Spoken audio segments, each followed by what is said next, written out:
કરોડ રામ નામ લખશે। નામ લખી અને રામ મંદિરમાં રામ ભગવાનની મૂર્તિ રાખી અમે તુલા કરતું, નામ જાપની તુલા કરતું। આ તુલા કરી અને મંદિરને રામ મંદિર અયોધ્યાને અર્પણ કરવા માટે બોલબાલા ટ્રસ્ટની ટીમ કોઈને મારફતે આવતા પોતે ખુદ જશે।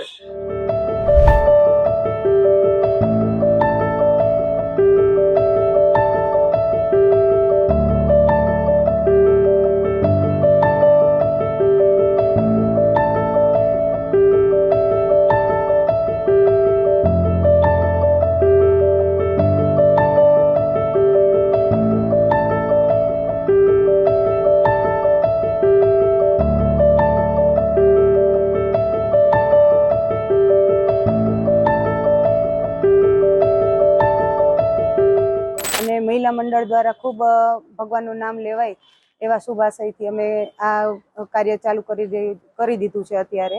અને અમે કદાચ તે પ્રાણ પ્રતિષ્ઠામાં ન પણ જઈ શક્યા, નવનિર્માણ જે અયોધ્યા રામ મંદિર બની રહ્યું છે તેમાં કદાચ અમે પોતાનું શરીરરૂપી ત્યાં નહીં સહયોગ આપી શકીએ, પણ મંત્ર લેખન દ્વારા અમે અમારી જાતને ધન્યતા અનુભવશું કે અમારી લખેલી બુક ત્યાં પ્રાણ પ્રતિષ્ઠા સમયે પહોંચે અને અમને ભગવાન એના આશીર્વાદ ખૂબ આપે।